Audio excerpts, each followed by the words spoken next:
Hey, what's up YouTube? I'm Fibs and welcome back to a brand new video. Today we're going to be talking about the index, the single easiest way to get credits in Warframe, especially now. This whole weekend we've got a double credit booster, so you're going to want to get on this, stack up those credits. From the last credit farm that we had a couple weeks ago, I had about 20 million credits and I still haven't burnt through them all, so you really only need to do a couple good runs of the index and you'll be set up for a very long time. Now, the frame that you're going to want to use for this is Rhino or any frame really, if you're confident enough with it. If you want to be more of a support player, you could bring like a Wisp or something like that and just hope you get like a Dante or someone that can take care of the enemies for you. But the main thing is just having a little bit of survivability or bringing some sort of support so that you can be carried by another person. So Dante, obviously not a very beginner-friendly Warframe. He's a very late game actually, but if you've bought Dante or you got him with Platinum, or you're just late in the game anyway and you just want to know about the index, then, you know, use him because his overshield is going to be great for this. Same with Rhino, he gives you an overshield. And the overshield is important because when you pick up points in the index, it's basically a game mode where you're playing against bots. And these bots are Corpus enemies. They're all Corpus. So you want to bring Toxin damage because Toxin damage attacks only the health, so it ignores their shields. And you want to bring something that is tanky and survivable because when you pick up the points that you need to win the game, it reduces your max HP and it starts draining your energy. So you become very, very vulnerable. And as the enemies get stronger and stronger as the rounds go on, you're going to want that tankiness and that survivability. So the single Warframe that I can most recommend is Rhino because he's super early in the game. Everybody should have him. He's really easy to build. I'll show you guys here. He's only got 48 mod capacity, and that's just because I have Steel Charge here. So he's got the 18 extra, but I don't even have an Orkin reactor in him. This is bare bones, super basic. All of these mods you should either have, or they should be relatively cheap if you want to buy them from somebody else. I'd say the most expensive thing here would probably be Blind Rage. I want to say it's maybe like 15 platinum on Warframe Market. You know, right, if I'm wrong, let me know in the comments. But it's all very, very cheap. My redirection's not even maxed out. My steel fiber's not even maxed out. This is all just very, very basic stuff that you can use to go. And all you want is strength. You stack a bunch of ability strength, and then when you use your iron skin, you're going to give it a huge overguard. You can see I get a 5,000 HP overguard, which is just huge. I mean, that is going to set you up for success in the index. Now we're going to talk about the weapons. You don't need a primary. You don't need a secondary. If you've got one that's already built that you like to use that does toxin damage, by all means, go for it. The single easiest thing to get early on is the Serrata, in my opinion. This is just a fucking absolute killer. I've seen this in plenty of videos. People talk about it all the time. The Serrata is the absolute index monster. Why, you ask? Because it has built-in toxin damage. So you just stack a shit ton of toxin damage on this thing, and you go in. This is a build that I got, I think, from Overframe, but you can make your own or whatever. Just focus on your toxin damage. Build it like you would a normal, you know, status weapon. But just toxin, toxin, toxin, that's what we want, because every single enemy that you face is going to be a Corpus enemy, which means toxin damage is king. So toxin damage on your Serrata, and then to use the Serrata, all you have to do is when you throw it, you know, you're holding down you're holding down E or whatever you have your melee bound to, because you're going to charge it up to do your heavy attack, and once it's full, once the circle in the middle of the screen is full and you throw it, once it goes to near the enemy that you want it to hit, you use your heavy attack button. So for me, that's my middle mouse wheel button. You just press down on it, and it will detonate midair, and it will come back to you. And you want to catch it, and then immediately start charging it up again. So just kind of hold down that E, rethrow it, middle mouse wheel, rinse, repeat, and it will chain. It has like a combo multiplier, like you get more damage for however many times it is that it comes back to you. And it annihilates everything. It really does. It's super, super simple, super, super easy.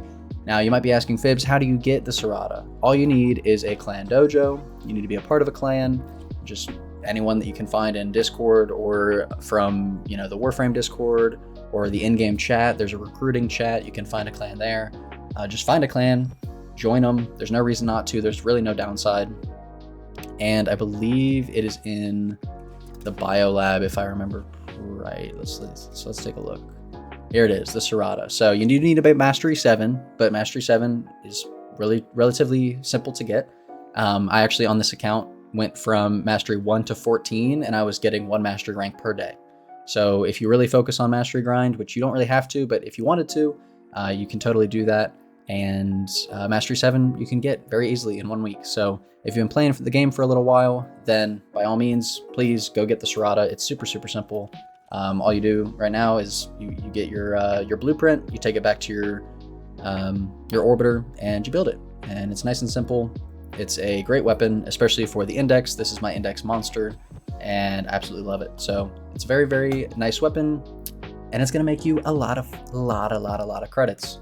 Now the other thing is, if let's say you're not Mastery 7, you probably don't really need the credits. Let's be honest. If you're not Mastery 7 yet, you're probably still making enough credits from doing your missions and doing your regular daily stuff, so it's not going to be a huge deal.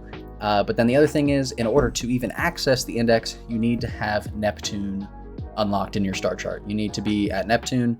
If you're not already, get a buddy, grind through your star chart, do it as much as you can, and get to Neptune, especially for this weekend, because it'll only take a couple hours to really grind through and unlock this. And once you get here, it's right there. It's that node right in the middle, the index endurance. And you just do this high risk investment. You're investing 50,000 credits. And then every time you win, you profit 200,000 credits. So you get your 250, you get your 50 back as long as you win the round. And then the more rounds that you stay, obviously, the more that goes up. And because we have a 2-day, or it's a 2.5, or it was a 3-day event credit booster. So you're getting double credits from that. You can get another double from a booster if you have if you want to buy one from the market. You can go in here. These do stack with each other if you just go over to the market and you look up credit booster. Boom, 3-day credit booster for 40 plat. It's very, very easy to get platinum.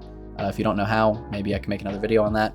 But making platinum, not too hard. Buy a extra credit booster and you're getting 4x credits, 4 times the credits. You can get millions and millions of credits per run of the index, and especially if you get into a lucky team where you're being carried and all you got to do is try to survive. At that point, use your Serrata, kill some enemies. And honestly, if you don't have Rhino, or if you don't have a tanky Warframe and you want to bring somebody like Wisp, just focus on killing enemies, and then somebody else can focus on picking up the tokens, the points. So that way, you're still benefiting the team, you're still helping each other out, and everybody goes home happy. And then the only other thing that I can recommend when it comes to the index is gathering. If you're going to be gathering points, so let's say you're doing Rhino or Dante, or you want to go balls to the wall and use some crazy shit like Wisp and try to pick up points and survive that way. Just make sure that you're picking up 15 points at a time at least. 15 is the most optimal in terms of the bonus points that you get. You can go all the way up to 20, but then the risk to reward thing kind of kicks in where it's like, okay, do I want to continue doing this? If you're more experienced and you're more comfortable with fighting these enemies and fighting on low HP or using shield gating or whatnot, then maybe you want to take it up even higher. I know in a lot of the runs that I've done, I'll get someone like Dante and he's got this 30,000 Dover shield and he's able to just kind of tank everything, and he'll end up picking up like 100 points, and we complete an entire round in instantly. So very, very cool. Depends on the people that you're with. Do keep in mind, the more tokens you pick up, like I said, your HP goes down and you become more vulnerable. It also sucks away your energy, so you can't really start spamming your abilities at that point. And the other thing to keep in mind with those tokens is it increases your damage the more that you have. So there is a trade-off. Obviously, there's a little bit of a benefit to it, but those are the 2 main things to keep in mind. When you go in, it's just a small arena. You go and you kill corpus enemies. They keep spawning and respawning, and they drop tokens. You kill the enemies, pick up the tokens. You run back to your base or your deposit spot or your bank or whatever the fuck it's called. You deposit and you win. You get to 100 points. That round ends, and then you guys get to vote, just like in a defense mission. You vote if you want to continue, and if everybody continues, then you profit even more. But, and a big old but, is if you die, if you fail, right? If the enemy wins or you run out of time or whatever, you lose everything. So if, let's say you've gone 3 rounds and you won the first 2 rounds, you're on the 3rd round, and you guys lose, you lose everything. So it is a gambling thing if you want to go in for 1 round and leave. Typically, most people, I'd say, stay, at least early game, they'll stay like 1 or 2 rounds. And then as you get more comfortable, you can go further and further. With if you build your Rhino to be a crazy tank, or if you go and you build your Dante or do some other stuff, then by all means go ahead. So that is about it for the index. I hope this helped. I hope this shed a little bit of light on it. Some people might be sounding off in the comments or going and saying some other stuff. You might have heard Profit Taker thrown around a couple of times. Profit Taker is cool and all, but Profit Taker takes far more setup. It takes far more resources. It takes far more time. Not to mention you need to have Fortuna reputation with Utico. All the way, the Vox Solaris or whatever, you have to have it all the way at rank 5. And then you have to go and do another mission, and it's like a 4-step mission, and then you unlock the Profit Taker. Like, just getting to Profit Taker maybe is good for someone who's already in the late game, but the index is by far more laid back, simpler, way more straightforward in my opinion. And honestly, I haven't, since I unlocked the Profit Taker, I haven't really touched it since. You know, like, you get so much more from index for such a more relaxed, chill grind that you can kind of just hang out with your friends and do real quick and get a ton of credits really quickly. So not to mention, the only prerequisites to unlock the index are just having Neptune. Like, there's no other, it's not like you technically have to have Rhino, right? I'm just giving you the tips that helped me get through that kind of stuff. So yeah, if it helped, you know, leave a like and maybe subscribe and leave a comment down below if I missed anything or if you have any other tips for other people. Thanks you guys for watching, and I'll see you in the next one.